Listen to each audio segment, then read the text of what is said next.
Penyebaran minat terhadap game online di Indonesia mengalami kenaikan selama beberapa tahun terakhir. Berbagai produsen game berlomba menghadirkan game dengan aspek yang unik dengan tujuan menarik partisipasi berbagai lapisan masyarakat yang pada akhirnya memberikan income pada developer-developer ini.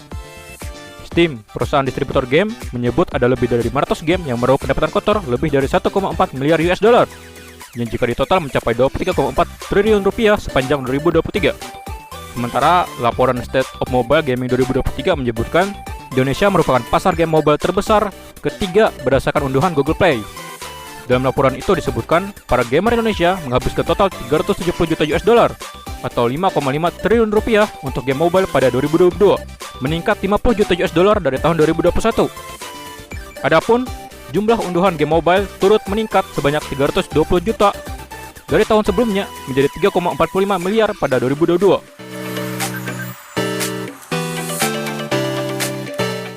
Salah satu game yang sukses menarik minat pasar di Indonesia adalah Mobile Legends. Mobile Legends dianggap sukses menggait pasar mobile game di Indonesia seiring dengan banyaknya turnamen yang diadakan oleh Monton, baik tingkat nasional maupun internasional.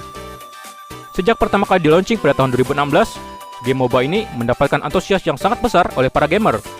Hal ini karena konten gameplay PPV, berbagai pembaruan, kolaborasi, hingga promosi di berbagai brand, menjadikan Mobile Legends sebagai game yang tidak asing di telinga remaja Indonesia. Bahkan dianggap dapat membangun silaturahmi antar sesama pemainnya. Kemudian, PUBG atau PlayerUnknown's Battleground dan Free Fire juga ikut meramaikan industri game mobile dengan mempopulerkan genre Battle Royale PPV. Kemunculan kedua game ini dengan cepat menarik minat masyarakat, tentunya karena masyarakat Indonesia suka kerusuhan dan baku hantam, namun tidak ingin membuat keributan. Keduanya sempat menjadi rival sengit dalam menggait pasar kaula muda. Namun, pada akhirnya kita tahu siapa yang bertahan. Salam Boya. Pada tahun 2020, dirilis game yang menggebrak industri game mobile karena menghadirkan tema dan gameplay yang revolusioner di masanya. Game yang menciptakan fandom paling militan dalam sejarah industri game, Genshin Impact. Genshin Impact merupakan game open world RPG dengan tema medieval fantasy. Game ini menghadirkan berbagai aspek yang benar-benar baru, khususnya di mobile yang pada saat itu sulit dibayangkan jika game seperti ini dapat berjalan dengan lancar pada perangkat mobile. Meskipun kita tahu kalau game ini meniru Zelda Breath of Wild.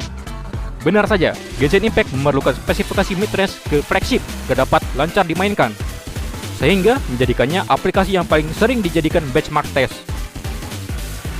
Kepopuleran game ini tidak terlepas dari peristiwa pandemi pada tahun 2019 yang membuat banyak orang dirumahkan, sehingga mereka memilih untuk memainkan game Gear 1 ini.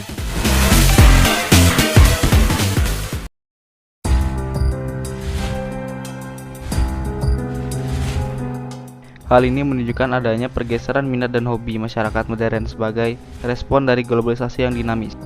Hal menariknya adalah bagaimana lingkungan sosial melihat pergeseran minat ini sebagai suatu disintegrasi yang berpotensi merusak moral. Namun di sisi lain, keberadaan game online membawa pada modernisasi yang positif, seperti munculnya jenis pekerjaan baru atau menghasilkan income tersendiri bagi penikmatnya. Lantas, bagaimana sebaiknya kita menyikapi kedua pandangan saling bertolak belakang ini? Yang perlu kita pahami adalah pergeseran minat dan hobi merupakan bagian alami dari perkembangan sosial dan budaya. Seiring dengan kemajuan teknologi dan terbukanya akses terhadap informasi, minat dan kegiatan yang dianggap populer dapat berubah seiring waktu. Globalisasi telah memperluas jangkauan budaya dan menyediakan akses ke berbagai bentuk hiburan, termasuk game online, yang sebelumnya mungkin tidak dapat diakses oleh orang banyak.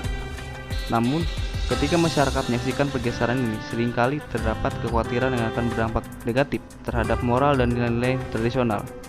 Terutama jika kita kaitkan dengan game online, ada stigma yang melekat bahwa keberadaannya dapat menyebabkan ketergantungan, isolasi diri terhadap lingkungan sosial, dan bahkan mempengaruhi perilaku agresif atau tidak etis.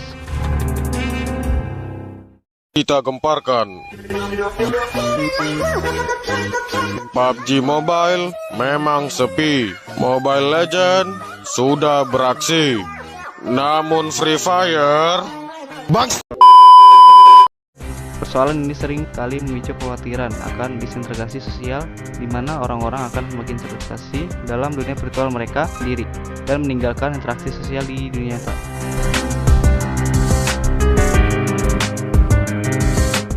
Di sisi lain, game online juga membawa dampak positif. terutama dalam ekonomi digital. Industri game online telah menciptakan peluang pekerjaan baru dalam berbagai bidang, termasuk pengembangan software atau game developing, desain grafis, manajemen komunitas e-sport, dan penyiapan turnamen. Hal ini menghasilkan lapangan kerja bagi individu yang memiliki keterampilan dalam bidang tersebut, bantu pertumbuhan ekonomi di banyak negara. Kemudian muncul fenomena sosial digital, di mana mulai bermunculan streamer atau konten kreator yang menjadikan game sebagai model bisnis mereka. Katanya kalau main Genshin Impact jadi wibu berkelas bang. Ah itu dia. Gue denger guys, katanya wibu-wibu yang ini kan gini guys. Wibu tuh ada kasta-kastanya guys. Wibu kasta Sudra, Wisbu kasta Sandava. Nah wibu kasta Brahmana yang paling atas guys. Itu katanya mereka pemain-pemain Genshin Impact semua. Gue nggak tahu juga, itu gue dengar coy. Dari yang gue dengar informatikanya begitu guys. Hal ini menunjukkan bahwa keberadaan game online tidak hanya tentang menghabiskan waktu luang, tetapi juga dapat menjadi aspek penting dari ekonomi kreatif digital. Namun kekhawatiran terhadap disintegrasi sosial juga dapat patut kita waspadai. Kemunculan game online yang semakin masif menciptakan pergeseran perilaku yang mengarah pada penyimpangan moral.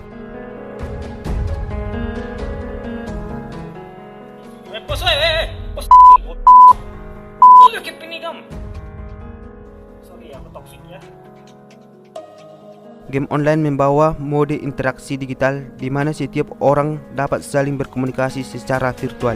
Interaksi ini terkadang mengarah pada perilaku tidak etis dan mengganggu yang sewaktu-waktu dapat menyebar dan kemudian ditiru oleh pemainnya. Keluhan seperti ini yang sering dilontarkan oleh orang tua akibat kebiasaan anak-anak yang meniru perilaku atau tutur kata yang tidak pantas sebagai akibat interaksi digital tersebut. Walaupun kita juga patut mempertanyakan aspek pengawasan dari orang tua si anak. Kemudian keberadaan game online juga tidak terlepas dari berbagai modal transaksi mikro di dalamnya.